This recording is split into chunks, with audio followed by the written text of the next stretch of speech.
Hello and welcome to How Did This Not Get Made? This is a podcast all about the movies you never saw, the scripts that were never filmed, and the ideas that never even made it to the page. My name is David Spencer. And my name is Daniel Kaka.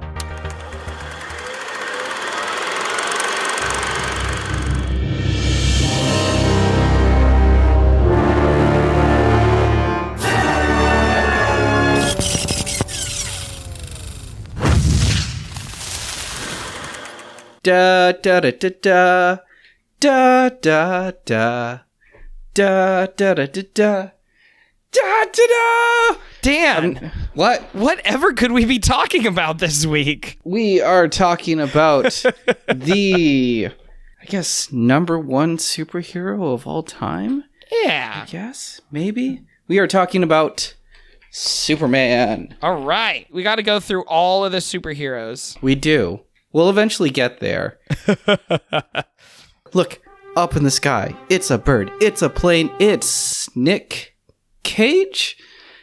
So in the late 90s, we nearly got a cinematic Superman reboot that was written by Kevin Smith, to be directed by Tim Burton, and starring Nick Cage as the Man of Steel. What a team up. The film would have been tied up into the 1989 and 92 Batman and Batman Returns universe and could have potentially launched the Justice League.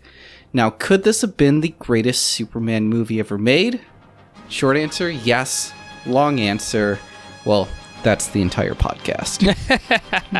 Yeah. Now, I know this is something that I'm sure listeners are well aware of, the documentary that exists about this story, and I know we'll get into it, but I have never seen the documentary. I know some stuff about the story, like I've heard Kevin Smith talk about his experience a little bit. For those of you who don't know, because this is going back a few years now, back in like 96, 97, at one point I was commissioned by Warner Brothers to write a script for a new Superman movie. And how it came about, I think, was that somebody saw Mallrats, somebody at Warner Brothers, some studio exec, and was just like, watched Brody and TS talk about the kryptonite condom. And they were like, this guy seems to know a lot about Superman. This is going to be a lot of new information for me. I love that with Kevin Smith, whenever he talks about this movie, he says that the money isn't in writing the movie. The money was in talking about the movie later on. And he has profusely talked about this movie and his experience with it, although I will say that his experience with it is very minor to the entire picture of it. Yeah, I think when I first heard about it was from one of the many times he was talking about the story. So in my brain, that was such a big part of the narrative. But even though I don't know the rest of the story, it seems pretty sensible that one writer who is brought on for part of the process probably only has a very small piece of the puzzle. Oh yeah. I mean, he definitely went through a lot of interesting experiences, and he is a really good speaker when it comes to sharing that story. But I mean, the entire story is fascinating. For sure. But we are not actually going to be starting in the 90s. We are actually going to go back, way back further. Just like what we did with Batman, just like what we did with Spider-Man. Because I feel like when it comes to understanding the projection of the movie, I feel like you need to kind of understand the past of the character and where it came from, how it began, how it shaped, and eventually took off. For sure. So let's talk about, well, Superman. So Superman was first conceived by Jerry Siegel and Joel Shuster. They had met while attending Glenville High School in Cleveland, Ohio, back in 1932. Siegel aspired to be a science fiction writer, and Shuster wanted to be an illustrator. Together, they wrote and illustrated articles from the school newspaper. They shared a passion for science fiction, comic strips, and wanted to start making their own comic strips. The two self-published a magazine titled Science Fiction, The Advance Guard of Future Civilization, and in January of 1933, in which they wrote and illustrated a short story, The Reign of the Superman. That sounds very ominous. Now, this Superman is actually hyphenated, Super-Man, which I found very interesting. That it seems like most of these origin stories of superheroes always have a dash in it now, at least the ones that we run into. And Spider-Man is the only one that kind of kept it. Yeah. You've got the dashes like Spider-Man, the no dash like Batman and Superman. And then you have the extremely rare space like Iron Man. Yeah. The Superman is presumed to be an English translation from the philosopher Friedrich Nietzsche to describe those who seek a better humanity, or the Übermensch. Yeah. Which he coined in the 1883 book, Thus Spoke Zarathustra. Favored ideology of fascists as everywhere. Oh, perfect. This was a different Superman than we know today. In this, Superman was a bald villain. In this, Bill Dunn is tricked by an evil scientist to take an experimental drug that gives him powers of mind reading, mind control, and clairvoyance, using these powers to profit himself and take over the world. The drug eventually wears off, and Bill loses all of his powers. After creating the story, Jerry began to rethink the character and thought that he could be a force for good. So the influences of Superman came from numerous sources. His strength was pulled from the character Hugo Danner from Philip Wiley's 1930 novel Gladiator, and Edgar Rice Burroughs' John Carter of Mars, a character who is much stronger on Mars due to lower gravity. The idea of his alter ego or secret identity came from the Mark of Zorro, which we also saw in Batman. The city of Metropolis came from the 1927 film under the same name. That part I didn't know. I thought it was just a coincidence that they just named the same city, but they actually drew influence from it. The costume was inspired by strongman outfits at the time.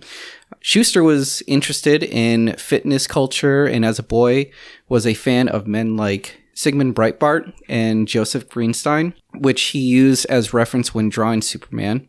Superman originally wore lace-up sandals like many strongmen would wear, but that was soon changed to the iconic red boots soon after.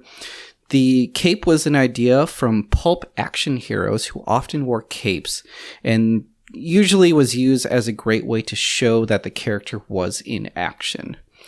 The emblem on his chest was inspired by a lot of sports teams that wore logos on their chest, but there was no sports team in particular that I could find that it was based on. So I feel like they were just kind of like making up their own logo at this point. The closest I could find were that some hockey teams would actually put their logo on their chest, whereas a lot of, say, like football teams or even baseball teams, it would just be the number on their chest, but it seemed like a lot of hockey teams were adapting the logo on the chest of their jersey. So you can take that with a grain of salt. I can't confirm it, but that seems to be the most common around that time. So the face of Superman, or Clark Kent, was partially modeled from Dick Tracy. Superman was also a bit autobiographical. So he was a journalist because Siegel saw himself becoming one when he left school. But this was later explained so that Superman would be aware of the danger that was around the world. You know, I was thinking about the whole Metropolis thing. It's interesting to me that Metropolis is borrowed from that movie, and there is a lot of Batman imagery, specifically Tim Burton's Batman, but I think it's laced in a lot of other Batman lore that pulls from early German expressionist movies like The Cabinet of Dr. Caligari. It's just kind of interesting to me how 1920s German cinema has had an influence on American comic book characters. It's definitely one of those movies that has been part of both cinematic history and has kind of been recycled, not just even in comic book movies or imagery, but like it's always come up whenever you show some sort of cityscape where like the city is the character, which is for sure seems so pretentious, but like that idea has always come from and has originated from Metropolis. For sure. So Siegel and Schuster, they spent weeks developing the story and went to newspapers and publications with this groundbreaking and riveting character, and many of them were quick to say no. Instead, they were hired by National Allied Publications, in the future would be known as DC Comics. to create their new fun comic book series. The idea was to take existing comic strips and flesh them out into full comic book stories. So together they worked on the musketeer swashbuckler Henry Duval and the supernatural crime fighter Dr. Occult, just to name a few. Now, within National Allied Publications, the collection of comic books called Detective Comics were created in 1937, branching off of what was Action Comics, which debuted Superman for the first time in June of 1983 for just 10 whole cents. In January of 1939, Superman began appearing in newspapers, and in October of 1939 was when the first Superman comic book was published. Okay. Now we actually have kind of the idea of Superman from what we know today. Yeah. Superman, it did gain a huge following. At the time, America was on the verge of war, and urbanization became more common as a living situation. Superman was fighting urban crime. He fought for the American worker. There was actually a storyline where he beat up a mine owner for mistreating his employees. Oh, nice. Yeah. But he was also meek when it came to his alter ego, Clark Kent, which if you've ever watched any of the movies, you'll notice like he's very like reserved. Mister, just a minute. Now, I realize, of course, that times are tough for some these days, but this isn't the answer. You can't solve society's problems with a gun. Compared to him as like Superman. Oftentimes, he was shy and had a hard time talking to women. Again, this would have been autobiographical because Siegel was also awkward around women.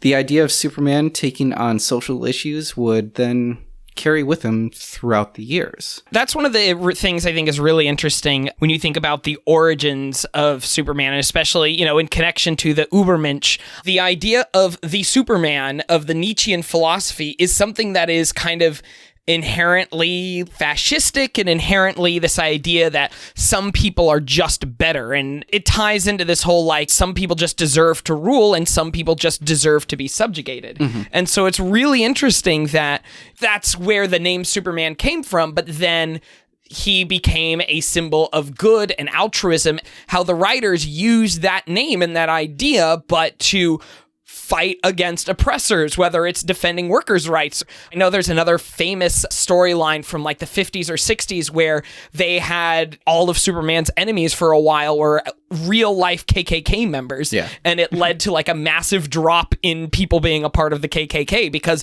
they didn't want to be Superman's bad guys. Oh, yeah. And it's just so strange to me how these two opposite ideas both use the name Superman. But I think it's, you know, the interesting thing that I didn't realize is that, like, the writers were fully aware of this Nietzschean idea of Superman, and that's why he was a bad guy when the idea was first thought of. Yeah. It almost feels like a, you know, we're taking this back type of thing of like, people are still drawn to this idea that like some people are just inherently better and people are drawn to that idea. It's almost like they wondered if somebody read their original story and thought the bad guy was actually a good guy. And they were like, okay, no, people want a super powerful person. Let's make that super powerful person also be responsible for all these idealistic behaviors. So that reminds me of the scene from Friends where Chandler is trying to talk to everyone in the coffee house and no one's paying attention to him, and he's like, "Each won a game and I've lost what's felt like a year of my life." So everybody goes home a winner. Best out of 3? That's what I'm thinking. Should I use my invisibility to fight crime or for evil? I feel like that's kind of what happened here was like, well, Superman is great as a villain, but you can't really maintain a main character as a villain, but you can maintain a good guy against other bad guys. And I think it was about the sustainability that really pushed the Superman to be good. And I think it's also wild when you think about how many twists on the superhero genre there are right now. Like I think about the show The Boys. Yeah. It actually is super duper easy to do a twist on the superhero genre like that, where the superheroes are the bad guys. So you've got Homelander, who is, you know, the obvious Superman stand-in, who is an awful, awful person. And it is so easy to do that kind of a take because it is so easy for that type of person to actually be an awful, terrible person. And it is this idea of the superheroes back to the original root. It's just so interesting to me how that cultural idea contains so much good and so much evil in it, and the way like people interpret that in different ways. He's a fascinating character. I saw a meme somewhere out there that showed Superman, and underneath it said how America sees themselves, and then it showed a picture of Homelander, and it said how the world sees the U.S. Yeah, makes so much sense. Oh, yeah. But we're talking about Superman. You wanted to go back to the beginning and dive into this. I did. I really did.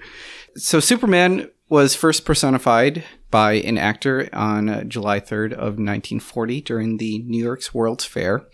On February 12th of 1940 was when the Adventures of Superman radio show premiered with actor Bud Collyer as the strange Kryptonian. Faster than a speeding bullet. More powerful than a locomotive. Able to leap tall buildings at a single bound. Look, up in the sky. It's a bird. It's a plane. It's Superman. With his main catchphrase, "This is a job for Superman." The way he says it is just so interesting. This looks like a job for Superman. He would always say like, "This is a job for," and like this high register to show like his meek Clark Kent personality. But then when he said Superman, he would go like really low and powerful. Oh, interesting. Like, "This is a job for Superman." It's interesting the way he would put that out there. It was perfect for the role. This changed so much of Superman into what we know today. Superman could now fly. Before that, he could only jump. So if you've heard that Superman could leap over the tallest building. Leap over tall buildings in a single bound. Yeah. Ooh, I actually have the book called The Physics of Superheroes, which is fascinating. Oh. Like one of the questions I was brought up is like, how many cheeseburgers does the Flash have to eat in order to keep up with his caloric output from running so fast? That one's astronomically high. But there was a problem in there that tried to figure out how big Krypton was. And the way that they could figure it out was they took the tallest building at the time, which was in New York City. They figure if you could leap over that, then you compare that to the average jump height of a human, and then you apply that to Krypton, you could actually figure out the gravitational force of the Earth versus the gravitational force on Krypton. And from that, they could actually estimate how big Krypton actually was. Because on Krypton, he's just as strong there as we are on Earth. In this case, they decided that now Superman can fly. So it wasn't until the radio show. So not even in the comic books at that point did they show him flying yet. The Daily Star was then turned to the Daily Planet, and the chief editor was now named Perry White instead of George Taylor. Also, Jimmy Olsen became a key main character. Oh, was Jimmy Olsen created in the radio show? Mm-hmm. A lot of stuff was created in the radio show versus... I guess I'm not surprised at like some ideas and catchphrases, but that's kind of interesting that Jimmy Olsen is for Superman then what Harley Quinn is for Batman, of being a character created in a show. The sense that Harley Quinn was created in the animated series, as opposed to being created in the comics, you know, Jimmy Olsen created for the radio show instead of being created in the comics. I will say that the biggest change that was introduced was kryptonite, and that didn't come until 1943. It was introduced because Collyer was unavailable for a few weeks, and they had to explain why Superman sounded like a different person. Yeah, so the idea was like if he was sick or if he was gone on vacation, they brought in a different actor to portray Superman. Clark, is something wrong? Wrong? No, nothing's wrong. Well, I've never seen you this way before. And usually he would sound really weak compared to his Superman alternative. And the idea was like, oh, he's been hit with kryptonite and he's just unavailable. I'm shocked that they couldn't just find a decent voice double. No. It does tend to lend an interesting factor to giving Superman a weakness with kryptonite. So the radio show really shaped a lot of what Superman as we know it today. Kryptonite wasn't used in the comic books not until Superman number 61, which was released in December of 1949. So about 10 years later, Kryptonite wasn't used in the comic books. In 1942, though, is when Superman first hit the silver screen in 17 animated shorts produced by Fleischer Studios. Up in the sky! Look!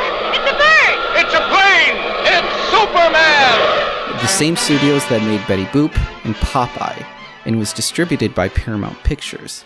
They also used the same voice actors from the radio show. I know with Warner Brothers, when they created Looney Tunes, the Looney Tunes weren't actually made for television. They were actually made as shorts that you would watch as a part of the movie.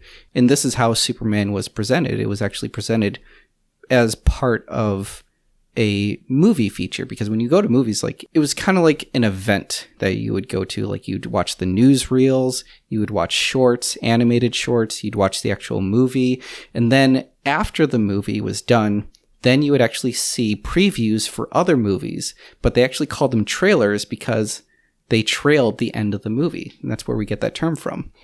So in the comic books, though, Superman was shown to be beating up controversial world leaders at the time during World War II, like Hitler, the Japanese general Hideki Tojo, and Mussolini. He also encouraged people to buy war bonds.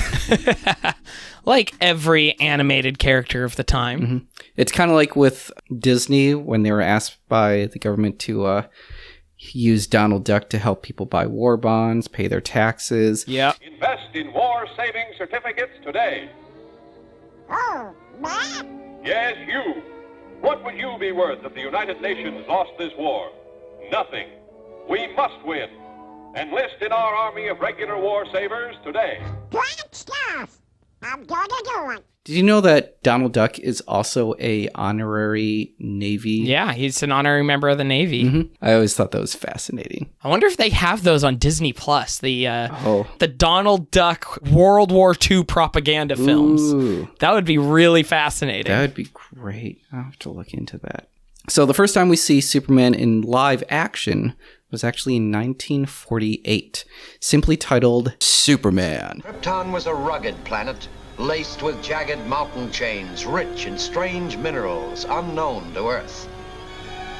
And on a wide plateau lay the capital of Krypton, the nerve center of a civilization that was far advanced, for it boasted a race of super men and women. With Kirk Alyn, who also appeared in the 1950 sequel, Atom Man vs. Superman. You can't defy the world and get away with it, Luthor. In Atom Man vs. Superman, that's when we are first introduced to the villain Luthor, a mad scientist who has threatened the world with atom bombs. The flight sequences in these films were actually all rotoscoped. For most audiences, this was actually a disappointment because the idea of seeing a live-action Superman was that you actually got to see someone in live action fly. Yeah. It's so weird. Like, if you ever see any of the animated shorts, it kind of looks like they took that Superman and then just kind of like rotoscoped over him and then he flew away that way. It's kind of bizarre. But we do get an introduction to Luthor, and this is kind of where things eventually get to Lex Luthor, but we'll explain that later. In 1951, we got a cinematic reboot with Superman and the Mole Men, starring George Reeves. You don't know anything about these creatures, what they are or where they've come from. But here's a man that can tell you. Go on, Corrigan. They came up out of the drill shaft in the oil well, from 6 miles underground. They look strange to us, it's true. We must look just as strange to them, but as far as we know, they don't mean us any harm. This would launch the TV series The Adventures of Superman, starring the same actors from the film. The show lasted for 6 seasons with a total of 104 episodes. As much as everyone adored Reeves as Superman, he was not happy with this role. The reason is because filming was grueling on the actor, having to take up to a year off in between episodes because production was so slow. He found the costume humiliating. The stunts he had to perform were too dangerous. In one instance, the wire had snapped, which caused him to crash to the ground, and he found it difficult to find roles outside of being the Man of Steel. For example, there was an episode of I Love Lucy, but he was there as Superman. Of all the crazy things that you've done in the 15 years that we've been married, this has been... Cargill, you mean to say that you've been married to her for 15 years? Yeah, 15 years! Then they call me Superman! He then became a heavy drinker and unfortunately died by suicide on June 16th of 1959. Wait, I thought that was where there was like a big story of like a suspected murder or something like that? Am I thinking of something different? Yeah, there was suspicion of murder, partly because the idea of Superman dying by suicide was just such an odd thought. Like thinking that this character who could ricochet bullets eventually would kill him. And this character who's supposed to represent, you know, the best of us. Yeah. It really rattled the cage of like who Superman is in the US. And the idea of then revamping Superman just seemed unlikely. From there, like they tried going alternative routes instead of just going with straight Superman. There was an unaired pilot that was called Super Pup. Faster than the speediest jet, more powerful than the mightiest rocket, able to fly around the world faster than you can say Super Pup. And only you and I know that Super Pup is really Bart Bent, star reporter for the Daily Bugle. This is so weird. It was a show that used little people. Okay. And they put like these big puppet heads. Oh, geez. Like dog heads on them. You can see clips of it online, but the show was never aired. Also, there was Superboy. The Adventures of Superboy. Incredible boy of steel. Powerful, fearless, invulnerable. Only survivor of the doomed planet Krypton. That didn't go anywhere either. It just wasn't working. So like after that, it was like, it's just devastating. Like how do you bounce back? Yeah, for sure. From that. Now, in the comics, DC was publishing 7 different titles and storylines that featured Superman. Adventure Comics, World's Finest, and Action Comics, where Superman could team up with other DC heroes like Batman, Supergirl, The Flash, Wonder Woman, and more. There were contained Superman universe titles like Superman, there was also Superboy, Superman's pal Jimmy Olsen, Superman's girlfriend Lois Lane. So there was a lot of Superman going on around this time as far as comic books go. And the ideas coming out of the comics were insane. There was multicolored kryptonite.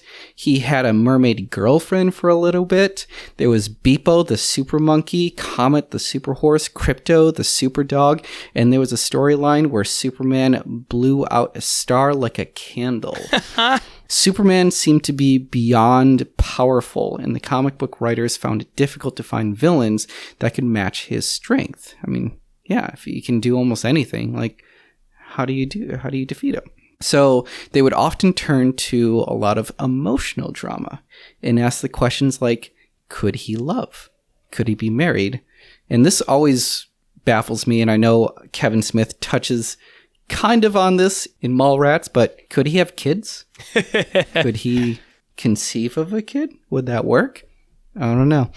More efforts were put into the live action world, and in 1966, there was It's a Bird, It's a Plane, It's Superman, the musical. Come on, pal, let's go down. I need a little exercise. Take that, pal, and that. Let's see what you can do. You boys, pal, are good. Damn, I like a group who really tries. Come on, pal, let's go. You'll learn a trick or two. With Bob Holliday as Superman and directed by Harold Prince.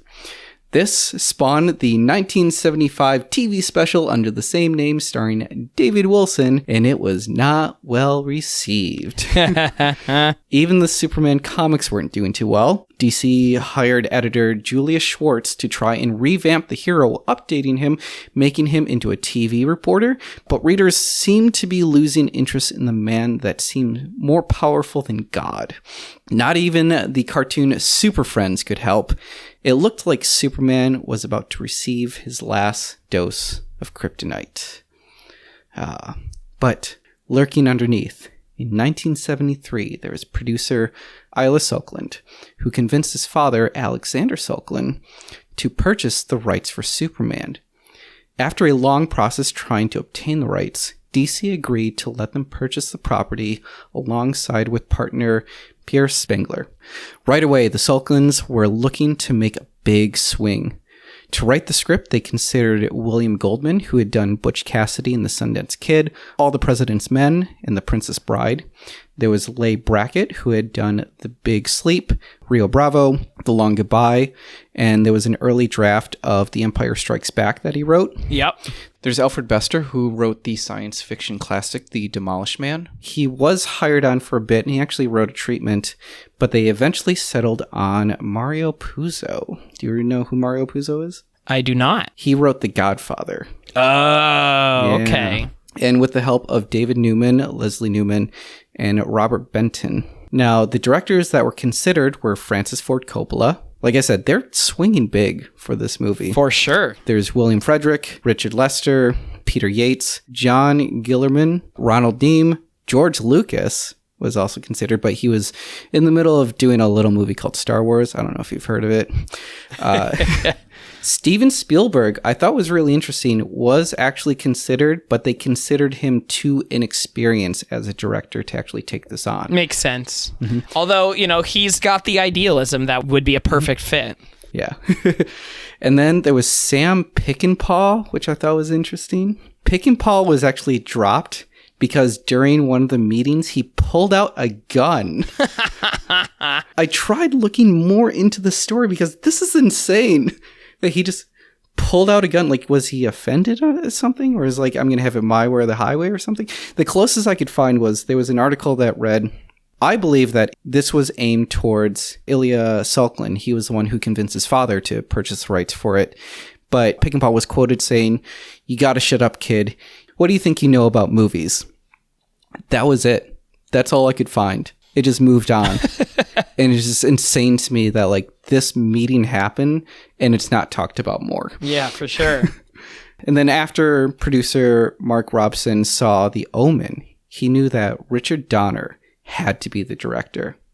After Donner was hired, he felt the script was too campy and thought it should be more straightforward, so he hired Tom Mechowitz, who wrote 007, to polish and tone down the story. That's really interesting because superhero things were all camp prior to this, and that's a really smart move on his part. I mean, in hindsight, it's especially smart move because I feel like this live-action Superman is kind of a major turning point in the way that superhero stories are seen in a cultural context. Yeah, it seemed like with superheroes, like that's a thing for kids. Comic books are a thing for children, young little boys.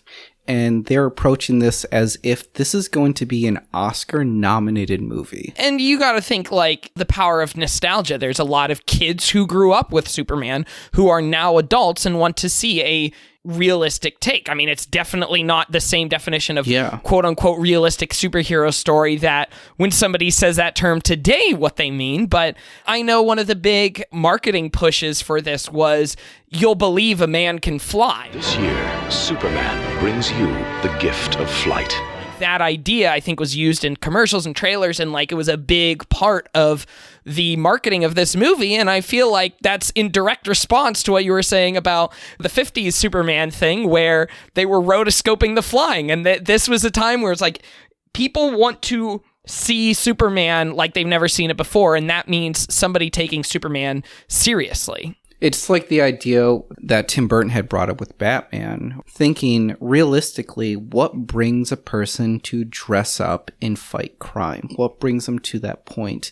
And I think this, in a way, is like, how is Superman brought to this point, and how do you take on more real-life conflicts and infuse that into a superhero, and they did it pretty well. So DC, they did have a list of actors that they wanted to portray Superman. That list included Muhammad Ali. Oh, interesting. Al Pacino, James Caan, Steve McQueen, Clint Eastwood, and Dustin Hoffman. Wow. Every single one of those actors is very different and would bring something totally different to the page. That's so strange. For Muhammad Ali to be Superman, that would have been fascinating to Absolutely. Right off the bat, let's have a black Superman. That would have been very interesting. That would have been game-changing, especially people still get all tangled up in a knot when a character who is white in the comics gets cast as a different race. People get upset about that now. That would have been fascinating to know how culture would have been different if that happened from the first superhero movie. And I wonder if that would really change our mind as to when we perceive someone portraying either a superhero or someone character like 007, and considering Idris Elba to be 007 and the backlash that happened saying that 007's not black. He's not supposed to be black. That's not supposed to happen. But maybe had Muhammad Ali been Superman in the 70s, that might be changing our perception of who can actually play and portray these characters. It doesn't have to exactly mirror what's going in the comics. Yeah, absolutely. Well, especially, when you consider most of those superhero characters, when they were created, race was not a thing they were thinking about. It was probably just white artists and writers who were drawing white faces because that's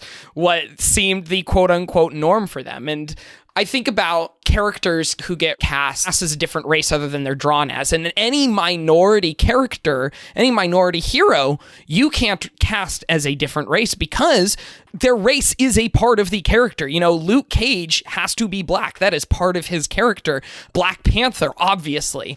Whereas superheroes who are mostly white, the only one I can think of that I don't think you could recast as a different race is Daredevil, only because being Irish Catholic is such a part of his identity. And so I feel like you need an Irish Catholic Daredevil.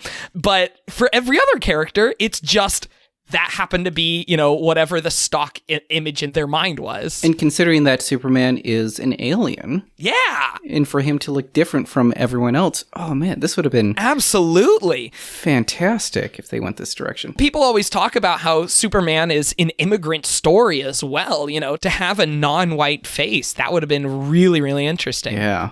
Another side note tangent, I was reading a thing online the other day about the idea of Black Lex Luthor in, I think, one of the 90s animated series or something.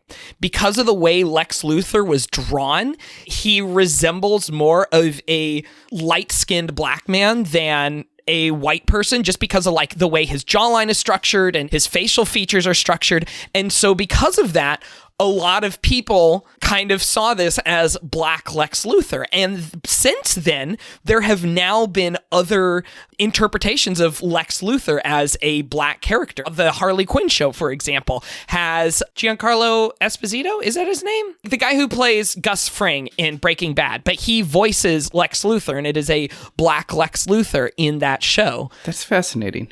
So, this is a lot of A-list celebrities, but the producers didn't really want that because they already had a big name writer. They had a big name director. I mean, it seems like they should have gone with an A-list celebrity with all these big names attached to it, but they didn't want to really go with that direction. Robert Redford, he was offered the role, but he felt that he was too famous for the role, which I thought was interesting. Burt Reynolds also turned down the role. I hear these names, and now I'm just imagining Superman with a mustache. It would have been great if he had like a fake mustache when he was Clark Kent, and then he took it off as Superman.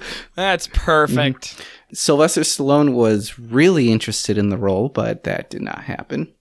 They didn't consider Dustin Hoffman anymore for Superman. They considered him for Lex Luthor, though, but Dustin Hoffman turned down that role. Oh, that would have been really interesting.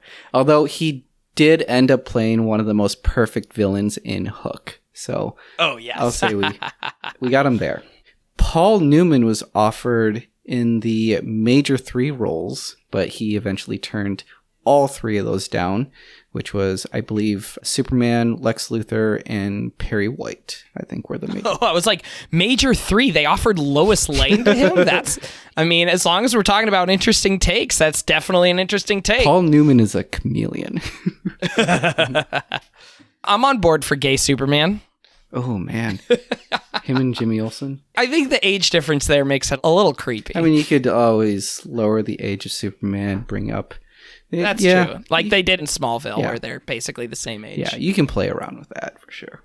Casting seems so tricky because on one hand, Superman is such an iconic character, but on the other hand, Superman was a property that seemed to be on its last leg. Now, the chance of failure was greater than success. Other actors involved were Neil Diamond and Arnold Schwarzenegger, who really wanted the role, but they were turned down. James Caan, Josh Brolin, Lyle Wagner, Christopher Walken, Nick Nolte, John Voight, and Perry King were asked, but they all denied the role. Chris Christopherson and Charles Bronson were also considered. That didn't happen. Is there anybody who wasn't considered for Superman? Patrick Wayne was casted as Superman, but he dropped the role when his father, John Wayne, was diagnosed with cancer. So the producers decided that maybe they would go for an unknown actor. And they actually put out an audition for Superman. And one of the people that auditioned for Superman was Bruce Jenner. Oh, interesting. But over 200 actors had auditioned for this role. It does come down to Christopher Reeves. And when he came in, it wasn't like it was love at first sight. In fact, Donner thought he was too young, he was too skinny. But at the screen test, Reeves amazed Donner, but told Reeves that he needed a muscle suit in order for him to look stronger. Now, Reeves was not a fan of the idea of putting on a muscle suit, and in the time leading up to the shoot, he managed to pack on 30 pounds of muscle, which made him perfect for the role. Wow. Yeah. That's crazy. 30 pounds of muscle. That's insane. This was the spinach that Superman needed to give the character his comeback. Easy, miss. I've got you. You've got me! Who's got you? The movie, which came out in 1978, it made $305 million in the box office, and then the sequel in 1982... 3 supervillains. Or 4 if you count him twice. The adventure continues in Paris. Which was directed by Richard Lester, who we know from directing a bunch of Beatles movies. That ended up making $190.4 million. Lester continued with the franchise and directed the 3rd Superman movie in 1984. Superman 3. This time, Richard Pryor has come to Metropolis. Now, wanting to make it more campy, it was not well received by audiences and only brought in about $100 million in the box office. So, I don't know if you know anything about the 3rd Superman movie. I know a little bit about some of the craziness that happened to Superman after that first one. Yeah, that's the one with Richard Pryor. Oh, yeah. I believe that's also the same plot as Office Space. What am I supposed to do with half a cent by a third red mouse? You mean everybody loses those fractions? Well, they don't exactly lose them. You can't lose what you never got. Then what happens to all those half cents? The company gets it? No, not really. They can't be bothered to collect a half cent from your paycheck any more than you could. Then what happens to them? Well, they're just floating around out there. The computer's nowhere. Every time there's a bank transaction where interest is computed, and there are thousands a day, the computer ends up with these fractions of a cent, which it usually rounds off. But what this does is it takes those little remainders and puts it into an account. The intention that Ali Salkin had for the franchise was to make a Superman trilogy, then Supergirl, and then launch a TV series. But yeah, in 1984, when Supergirl premiered, it tanked in the box office and only earned $14.3 million. Enjoy your prison, Supergirl, forever and ever. Yet again, Superman was on the downswing. The Salkins wanted to give up the franchise and decided to let Canon Films to produce Superman 4 in 1987. I'm going to do what our governments have been unwilling or unable to do. Effective immediately, I'm going to rid our planet of all nuclear weapons. This is the one where Superman achieves world peace. It's a ridiculous plot line. And it was definitely one of the cheapest Supermans that were ever built, which if you know anything about canon films, they're known for going ridiculous, cheap, and whatever gets people into the seats. Christopher Reeves did remain in the cast. The film was cheaply made at $17 million. And as is canon's business model, compared to the first film, which was $55 million. So huge difference. And it looks terrible. The effects for it in 1987 look far worse than when it came out in 1978. This would be the final time that Reeves would appear on screen as Superman. The Salkinds still maintained the rights to Superman, even though they had no plans after the franchise had done so poorly in the end. In 1986, so we're going back to the comic books now. So in 1986, Schwartz retired from DC Comics and was followed by Mike Carlin, who hired John Byrne to scrap all the old Superman lore and decided to start over and reimagine the hero. He made Superman look more muscular, so that's when you get like those defined muscles, was in the 80s. Oh, yeah. But he had also turned down his abilities to give the Man of Steel more reasonable opponents in conflicts. So the major change that we saw was in the character Lex Luthor. But making him a billionaire industrialist instead of a mad scientist, capitalism was on the rise in the 80s, and Byrne found a way to villainize someone that could use his wealth to his advantage. When Byrne left DC, sales went down, and most comic book fans were going mad for Batman instead.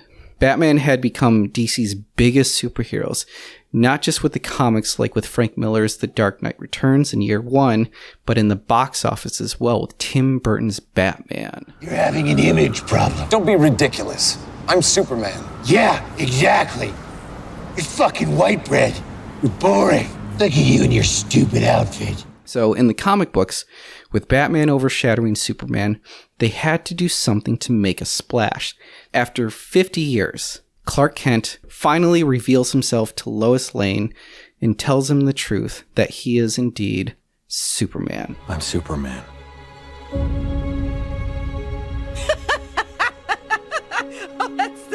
That's good, Clark. You got me.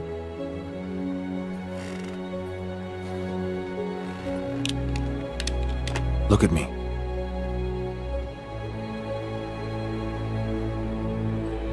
Oh my God.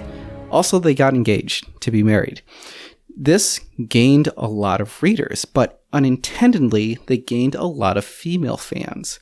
Before the fans could see Lois and Clark tie the knot, in issue 75, the unthinkable happened. Superman was killed by the villain Doomsday. Man of Steel has proven to be as vulnerable as the mere mortals who've looked up to him for more than half a century. Superman died Wednesday. This issue alone sold over 6 million copies and became the top-selling comic in 1992. And most comic book stores in Orange County are already sold out of Superman's 75th edition. A second printing is due out next week. So for the issues after that, they actually continued on with the Superman comic books, but without Superman, which is interesting. But they were showing like everyone mourning, but also kind of like a rise in crime, villains coming out of the woodwork because Superman was dead. Now, there was a plan to bring him back to life, and there were 4 Supermen that emerged that claimed to be the real Superman. So all the comic book writers and artists came together to figure out how Superman was going to come back from the dead. And they came up with 4 different stories. Mm-hmm. And they ended up using all of them. This is weird. There were 4 Supermen that emerged claiming to be the real Superman. There was Steel, the Cyborg Superman, Superboy, and the Eradicator. Okay. So it turns out all 4 of these Supermen were not actually Superman. But instead, the Eradicator, he had stolen Superman's body and put it into a regeneration matrix at the Fortress of Solitude. So when Superman came back to life, he was lacking his powers that would slowly return back to them, and he donned a black version of a suit. Also, he had long hair. It's fascinating. Very Spider-Man 3. We see this in the 90s, but this has kind of become an iconic Superman suit. And we see this now with like the Snyderverse. With the Snyder Cut coming out, we are going to see Superman again, I guess, in a black suit. But we've... Oh, really? Yeah. But we've seen him like this before in a few... Well, Smallville had something similar to that. Did they? I never actually watched Smallville. I should really watch it now. Superman looked like he was back on the upswing. With Lois and Clark, the new adventures of Superman, it looked like he was gaining back popularity. The show took a much different approach to the character, in which the show focused more on Clark Kent and his journey into becoming Superman, rather than Superman the hero and his alter ego, as a connecting story to go from villain to villain. And in 1993, WB purchased the rights for a Superman movie from the Salkinds and made the announcement that there would be a new Superman film in the works. And WB turned to producer Jon Peters, due to his success with Batman, to launch the new era of the cinematic Superman. Mm-hmm. Let's talk about Jon Peters. Who is he? So, Jon Peters, he first experienced the film industry when he was only 11 years old, when he was an extra in the film The Ten Commandments, where he actually played one of the liberated Jews.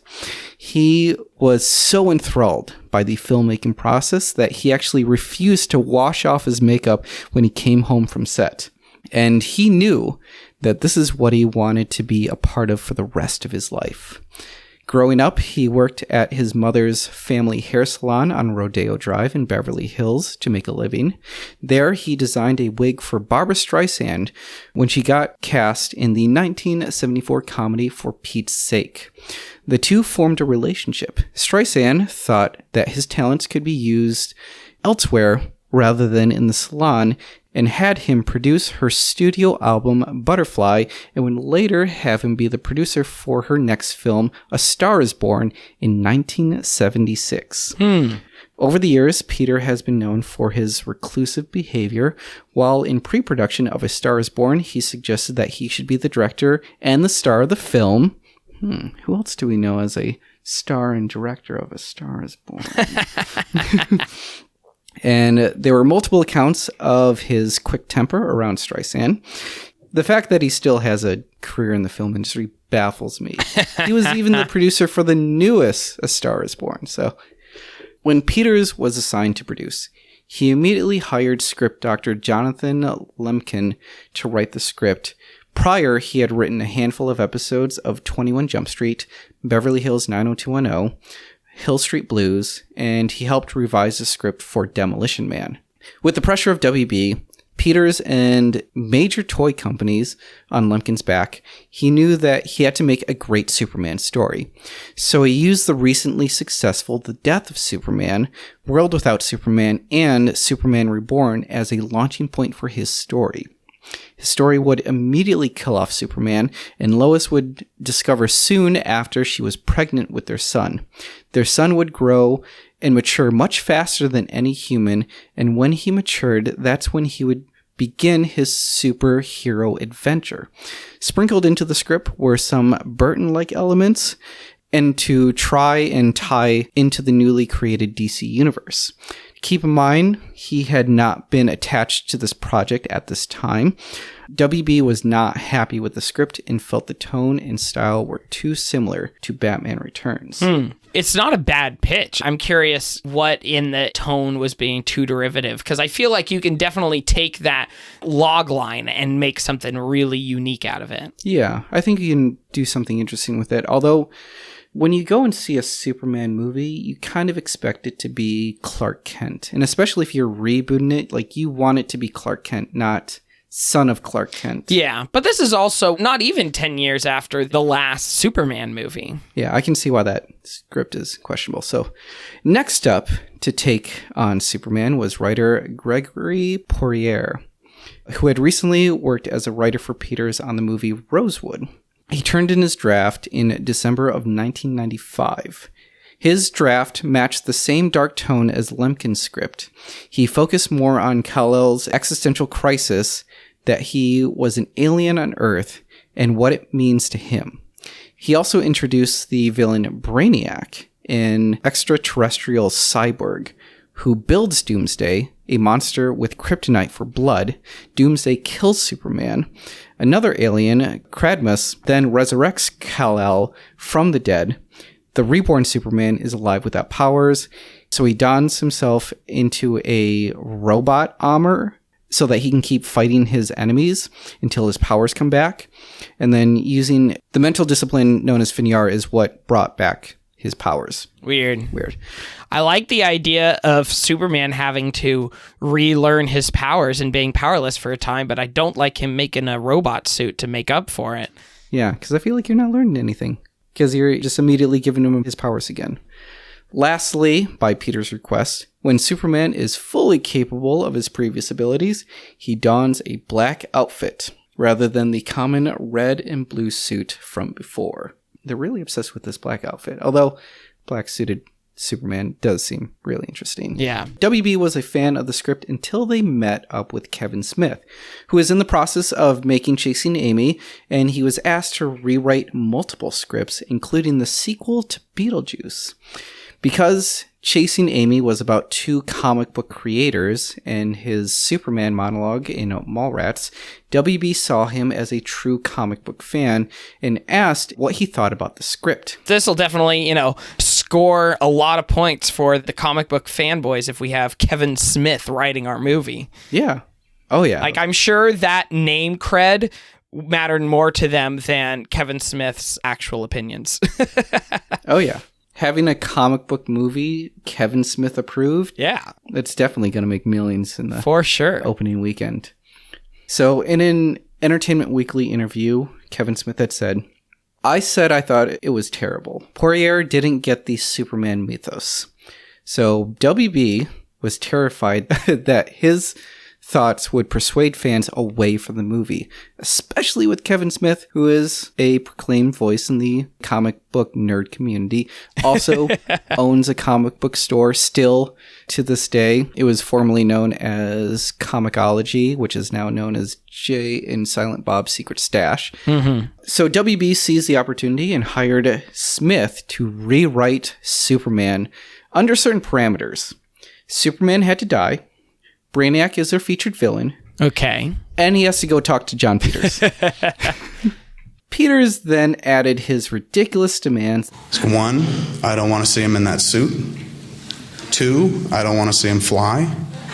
And 3, he's got to fight a giant spider in the third act. Regardless, Smith went on to write the script, knowing that this would not be the version of the Superman that he had envisioned, but rather it was giving all the ingredients, and he was there just to kind of make it all work somehow. Mm-hmm. And you can actually read Kevin Smith's script of Superman online if you absolutely want to. It's interesting for sure. If I'm not mistaken, I could be totally off base with this, but I feel like I remember in one of the many times he was telling stories of meeting this guy, he also had in his office a poster of Superman versus Muhammad Ali, which is kind of a famous comic art. You can search for Superman versus Muhammad Ali, which also goes back to that original casting, which is so interesting. Fascinating. I did not know that. I could be totally off base with that, but I feel like I remember hearing that in a story somewhere. It seems like something he would do. Before WB wanted to proceed with the full script, they first wanted a treatment just so they can get an idea of the story before moving on to the actual script. Smith did submit a summary, which included some dialogue he wanted to include, and ended up submitting a 80-page long treatment. That's a half a movie script there, Kevin Smith. Pretty much. Like, he basically gave them the equivalent of James Cameron doing a scriptment. I mean, it makes sense. If you know so much of this character, so much about him, and you're just like, if you understand the mythos behind it, and you're just like, they have to get it right. They absolutely do. And then we all know how much Kevin Smith can ramble. So it's no surprise that he would submit something like an 80-page script mint. And that just gives more fuel to the producers to be like, he knows exactly what he's doing. I don't think see that as much of a bad thing, other than maybe they had to read 76 more pages than they're used to. In his version, Brainiac is a energy-sucking alien, and his robot, L-Ron, who is based on L. Ron Hubbard, is contacted by Lex Luthor and is asked for their assistance to help get rid of Superman. Since Superman gains his strength and powers from the sun, Brainiac and Luthor find a way to block the sun and diminish Superman's powers, leaving him vulnerable for Doomsday to defeat him. In this timeline, Lois already knows Superman's alter ego, Clark Kent. He put in cameos for Batman and Deadshot, which I thought was fascinating. Deadshot makes an appearance as like one of the villains. Batman was brought in because after Superman dies, he's actually at the funeral and is one of the speakers at the funeral. He also included Perry White and Jimmy Olsen from the Daily Planet. When it came to Superman's look, he never actually describes the suit. He just says, it's a 90s style suit, just so he doesn't have to say it's a black suit or it's a red and blue suit. He also tried to write around the fact that Superman doesn't fly as to Peter's demands, I guess. But the way that he wrote around it was that he would leap up, and then while in the air, he would be followed by a sonic boom. Oh, interesting. So he never actually used the word fly, but he said leap and boom. Yeah. Just to kind of imply that he would whoosh away. I mean, I'm sure they've done flight this way and other things, but the show Heroes, that's how they did when Nathan Petrelli flies. He leaps up in the air and then sonic booms somewhere else. Huh. Interesting. For the most part, Peters was pleased with the script, but insisted that it included more action scenes. The examples that he gave and that Smith has openly talked about was that Brainiac would go to the Fortress of Solitude to find Superman and would have to fight off his guards, in which Kevin Smith replied, "Why would Superman need guards? It's called the Fortress of Solitude for a reason." He also suggested that Brainiac fight only one polar bear. What? While he was up there. So there's a scene where Brainiac, he actually gets in a fight with two polar bears, but ends up defeating one of them. And Peter's reasoning behind this is that if you only kill one, it won't piss off the PETA people. I mean, I get having to add more action into a script, but this is just kind of silly. Action for, yeah, this is silly. It's action for action. It's not necessary for that to happen. Smith began working on the script titled Superman Lives. While working on the script, Smith was consistently bombarded with calls from producers and executives, but not from WB, but from Peter's production company. So he was quoted in the press that they were, quote, a group of anxious motherfuckers, which was misquoted and made WB look bad when it was really Peters and his production that was really riding him the entire time. Yeah. Smith was really irritated with Peters and his company because there were days where he could get up to 4 calls in just one day asking about his progress. And then finally, on March 27th of 1997, Kevin Smith delivered his draft of the much anticipated Superman Lives. So Smith thought that his job was done, but he was then asked to actually go back to John Peters' house for a meeting. Smith assumed that he had read the script and just wanted to describe any changes, but nope. Instead, John wanted him to read the script out loud to him, while Peters actually laid down on his couch, looked up at the ceiling, and just kind of imagined the movie projecting on the ceiling. He actually did the director's square thing that you do with your fingers. Like, he did that in front of his face while Kevin Smith, he read the whole thing to him. So silly. It is. They said, second off, you can't leave. You got to stick around here and read John the outline. And I said, what do you mean, read John the outline? They said, yeah, he likes to have the outlines read to him by the writer. I said, what do I have, fucking tuck him in when I'm done, too?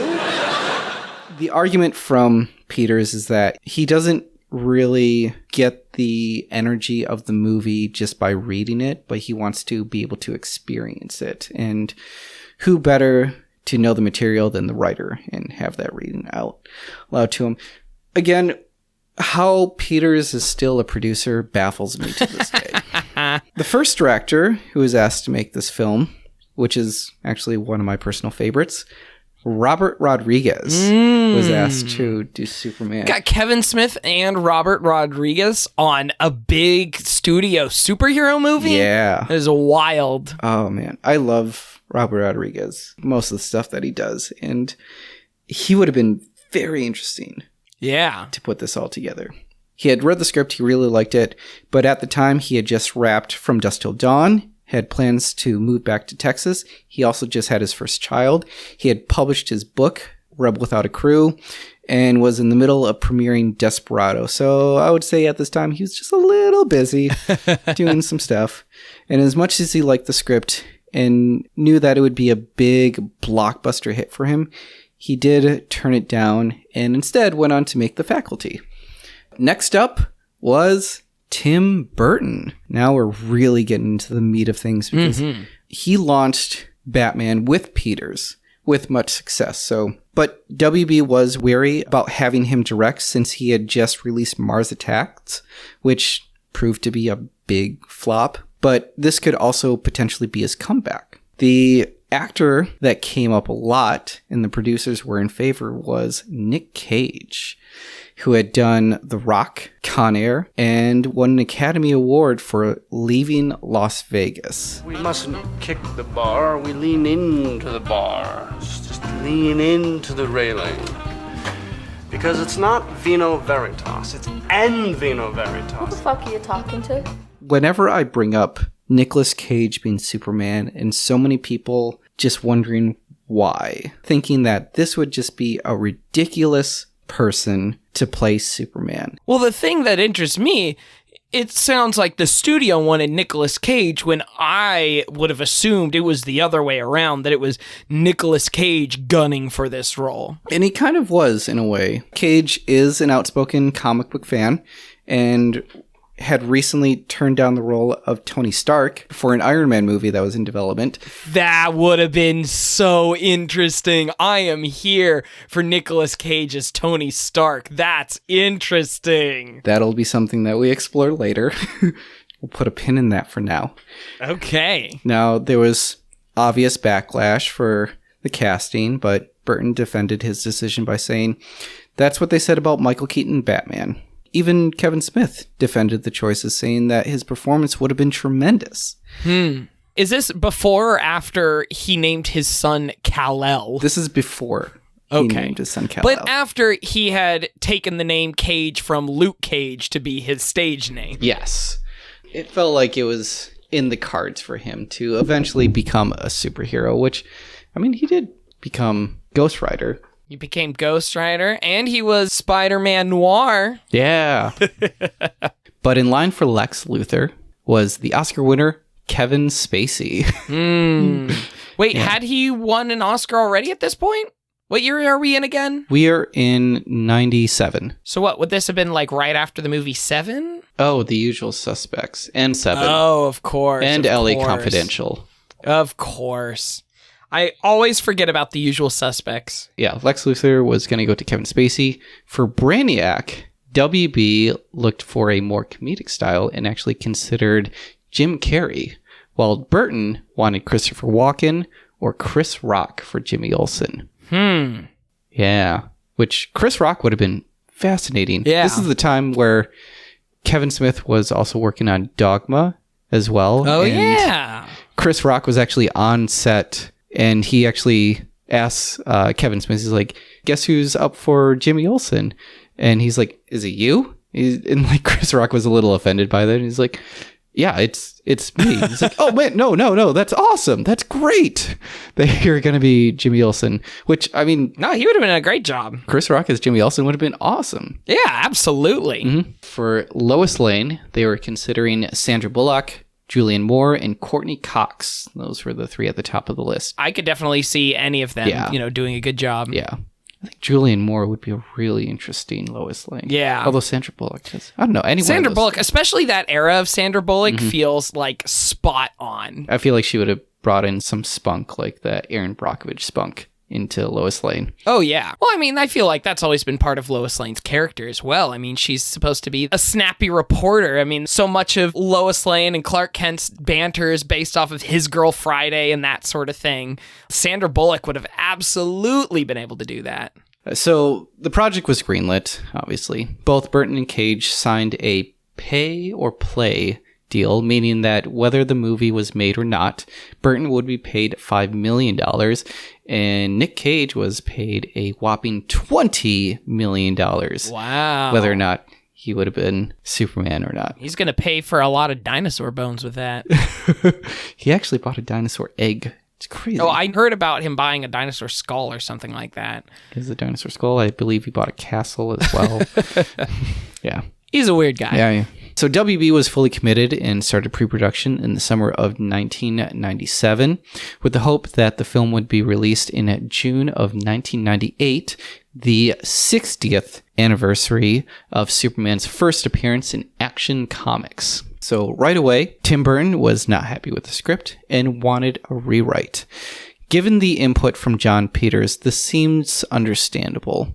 Smith was hoping for a chance to sit down with Burton to discuss the changes, but that didn't happen. Instead, Burton hired screenwriter Wesley Strick to rewrite the script. Strick had worked before with Burton as a script doctor for Batman Returns, so he knew he was capable of creating a better story. After Strick had read the story, he had a few issues, which he stated, quote, "First, everywhere Superman went, he was accompanied or shadowed by someone or something called the Eradicator, who seemed to have more lines and more things to do than Superman. The villain Brainiac had a comic sidekick called Elron, who similarly took up as much script space as Brainiac and wasn't all that funny. Brainiac's evil plot was to launch a disc into space that would blot out the sun, necessitating the use of his own energy production, a plot device I'd not seen before The Simpsons with Mr. Burns doing the Brainiac role. Take one last look at the sun, Springfield. Lastly, the script was crammed with so much techno jargon. There were whole pages that were nearly impenetrable. Peters obviously objected to the page one rewrite, but they had to make compromises in order to see the film through. But they were strict on the conditions that Superman had to die. This kind of reminds me of, have you ever watched Party Down? Yeah. Yeah, they go to Steve Gutenberg's house and they read that script and it's just like so full of techno jargon. Oh, yeah. And then they rewrite the script and make it ultimately better. Like, I feel like that's how Kevin Smith approached it, where he knows so much about the Superman lore and every fine detail where if a comic book reader went to the movies, they'd be able to pick out every little bit in that movie from the comic books. But in actuality, this is a movie. This is a movie with emotions. This is a movie with characters that interact with each other. And I feel like for Kevin Smith, he may have missed a lot of those cues just because he was so focused on the lore of Batman first. Yeah. So I feel like that's kind of the situation going on here. Wesley got to work on the new draft, and much like Kevin Smith, he was drawing a lot of inspiration from the World Without Superman collection. Also, to better make sense of the Eradicator character. After that, he decided to do away with the Eradicator, but instead used a sentient robot named K, which was a placeholder name they never got around to changing. So that would be kind of like Kal-El's Hitchhiker's Guide when navigating the Earth. Nuts. Harmless. And would be the robot that would bring Superman back to life after he was killed. Okay. Strick explained that the changes he made, stating, he did take the pains to characterize Clark or Superman as an alien, painfully conscious of his profoundly outsider status and not always in control of his powers. Think existential Scissorhands. Plus, after Kay revives Superman in the Fortress of Solitude, Superman returns in a particular Kal-El persona, freaking out Lois, Metropolis, and himself before reverting to a more familiar and comfortable Clark Superman-ism. Tim and I both relish the fact that our hero wasn't simply split down the middle like most Burton heroes, but was for a time a trifurcated personality. And we double the theme by having Brainiac invade the body of Lex Luthor at the story's midpoint, creating an amusing, schizo, scary mega villain we dubbed Lexiac. It's so weird to see all the art for this, and we'll get more into the art later, but the way that they combined him was kind of like in Harry Potter and the Philosopher's Stone, how Voldemort merges with one of the professor of the against the Dark Arts. Is it Quirrell? Quirrell, yeah. I only know that because of a Harry Potter musical where they make a love story between those two, and it's the best. That's really funny. We must agree when you look at you and me, we're different as can I'll rise again and I'll rule the world. Yeah, they kind of merge together like Quirrell and Voldemort, where Brainiac is kind of like on the back of Lex Luthor's skull. It's weird, but kind of awesome. Tim was so excited about the story that his meeting with Wesley went from his apartment to an office on the WB lot that quickly filled up with sketches and designs for the look of the film. So there was a lot of stuff that needs to be put together, and there's so much that went into the pre-production. But for Kevin Smith and Wesley Strick, they felt like it was time to then bring on a team of production designers and artists to help kind of shape the world. Burton, he hired Rick Henrik as the production designer for Superman Lives. Henricks has worked with Tim before on his short films like Frankenweenie and Vincent, and nearly every Burton film that he's worked on in his career, with the exception of the first Batman. They did bring him on for Batman Returns. Is that the movie that Tim Burton had the least creative control over? I believe. Well, yeah, he still had a lot of creative control, but if he couldn't bring on his own production designer, I wonder if that was...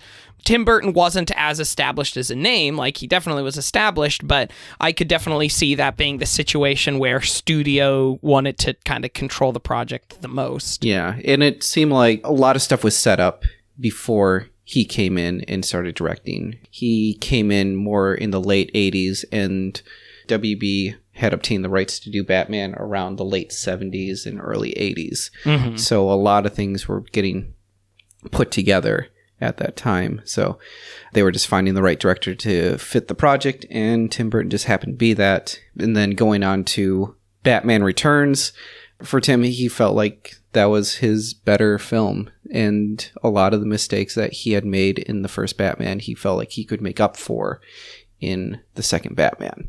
He was definitely getting the experience in knowing how even a superhero movie should be put together. Makes sense as to why they would bring him on, but now that he's got 2 Batman films under his belt, he can pretty much ask for whatever he wants, because he knows for WB, they know whatever he puts together, it's going to work. Yeah. But yeah, he did hire on Rick Henrik. So at this time, he had just finished working for The Big Lebowski.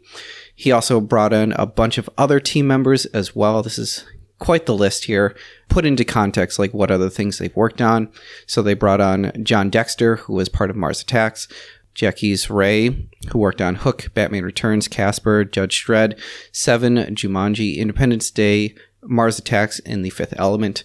Now, I do want to preface this just because if you start looking up these people's IMDb profiles right now, whenever I list any of these people's movies that they've been a part of, I will only include movies that they've been in previously. Yeah. Okay. Leading up to this. Unless they haven't really done much, or this was one of their first jobs, then I will actually say what they've been in the future. So if you actually start looking these people up in their IMDb, you'll notice like a lot of them have so many projects under their belt, and I'm only listing the ones before them. But you want to look at this from the lens of like the same way Yes. the studio would be looking at with the same information that they had or that Tim Burton had when choosing this team. Yes, exactly.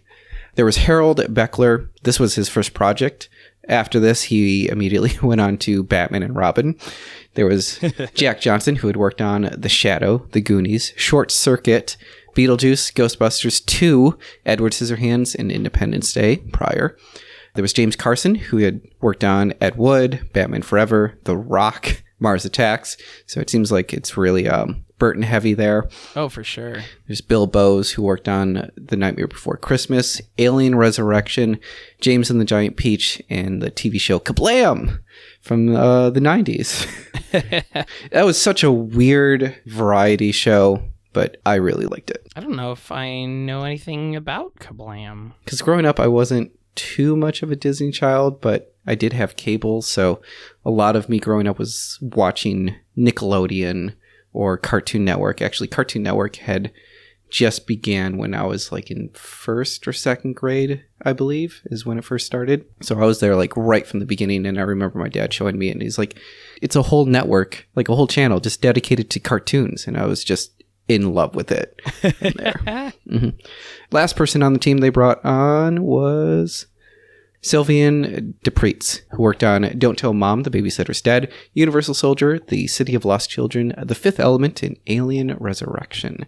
So I'm seeing quite the pattern here. So you're getting like a good mix of people that have worked with Tim Burton and understand his style.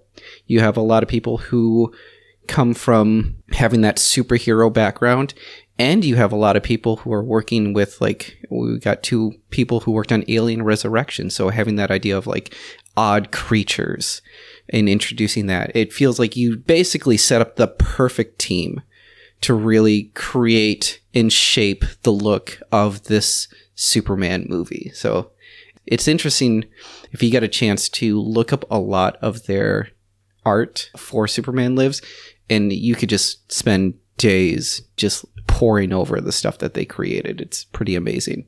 The team, they were eager to put something together. The problem was that they were expecting a script from Wesley Strict. The problem was that he wasn't ready to give it to them because he had a lot of conflicts with John Peters. He wasn't ready for them to get it. Although they were given a copy of Kevin Smith's script, but they were told not to read it because that is not the script that they're going off of. But hey, we really need a script to be able to work on this. Well, we don't have a script for you yet. Okay, well, we do have this old script, so we'll give this to you since you're asking for a script, but don't actually read it or do anything with it. Real helpful, studio. And now they're just sitting in there all day and be like, I guess we could just draw Superman. So the team had tried putting together some concept, like Superman's costume. They started to draw what a real-life black Superman outfit would look like. And they were also trying to mess around with Superman's original costume, the red and blue suit, but they were trying to figure out how they can make that suit but lose the iconic red underwear, which at this point, Superman was kind of getting mocked for. Yeah. And we even start seeing it when a superhero is parodied or portrayed in other mediums. So like when you look at the show Doug, and when he's Quail Man, he has like those whitey tighties on the outside, and that wouldn't be there if it wasn't for a superhero like Superman. Yeah, like I mentioned before, the person that was really standing in the way of Wesley Strict giving them a script was not Tim Burton, but it was John Peters. Now, according to Strict, John Peters was in constant contact with toy companies whose deals would help offset the picture's huge expense. I mean, that makes sense that they would do that. He would occasionally call me to demand that Superman use some sort of jetpack when he'd temporarily lose his flying abilities, or Brainiac would float above the Earth in this skull ship, which he'd reach via a shuttle, which must have like a particular design. So the idea is like you want to create an action figure, a play set for the action figure and then all the accessories that go on with it. I mean, we've seen Barbie and G.I. Joe and kind of how that works, and that's essentially what they're trying to do again. Bilbo's was the one in charge of making the skull ship, and the prototype to this, you can actually look it up online. The actual prototype, it's amazing. So the idea was that Brainiac would travel around in the skull ship. The opening where the eyes were, that was kind of like the windshield where he would look out of into space as they traveled around.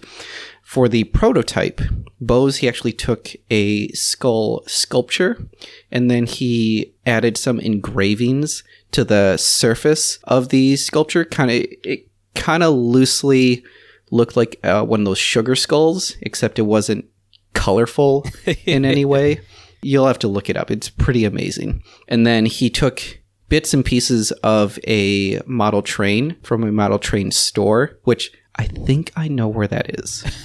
Because I live in Burbank, like right next to WB, like they're practically my neighbor.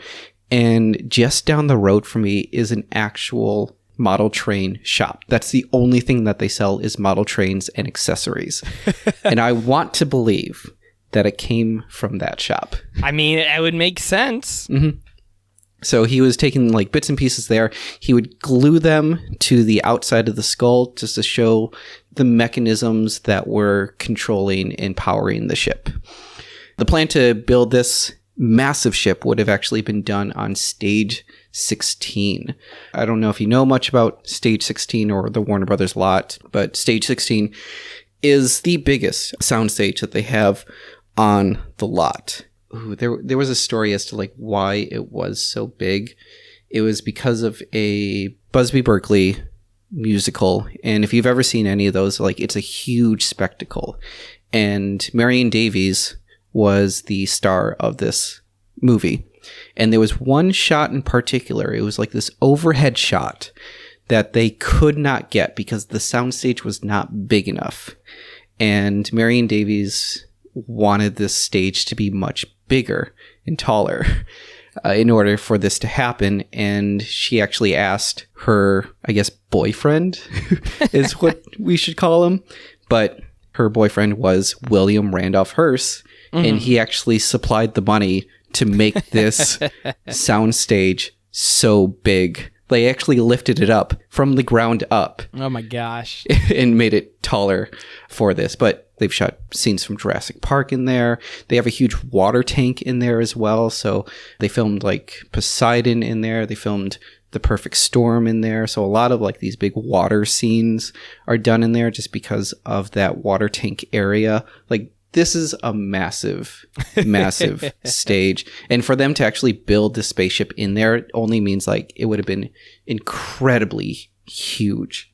Inside of that spacecraft was a menagerie of all sorts of aliens that Brainiac had collected while he had visited different planets. And that would have been amazing. And yeah, like I mentioned before, when you can look up a lot of the concept art, you can actually see just a whole plethora of aliens that were created for this menagerie. So if you're telling these artists, hey, make up an alien, like you can imagine the wild stuff, especially people who have worked for Tim Burton and know his style, you know they would have made some really interesting and creepy things. In the MCU, we've got the Collector and that whole thing on right. Nowhere and Guardians of the Galaxy, which I feel like is a similar idea. And those scenes are chock full of weird Easter eggs to comic book things and to other things in the movies. It's kind of weird because like I feel like those scenes, you only see a couple of things in jars and there's like a couple of cool things to spot, but I'm really imagining that sort of look, but like really amped up, just brimming with detail. Now, do you think that Brainiac would have a blue Never Nude?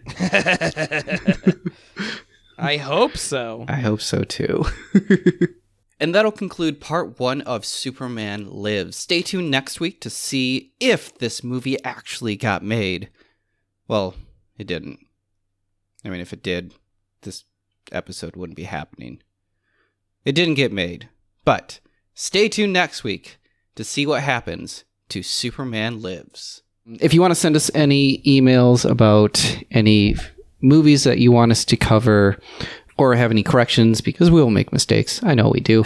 You can send that to notgetmade@gmail.com. We are on Instagram at howdidthisnotgetmade, and we are on Twitter at HDTNGM. yes, what David said. Thanks again, everybody, for listening. Thank you.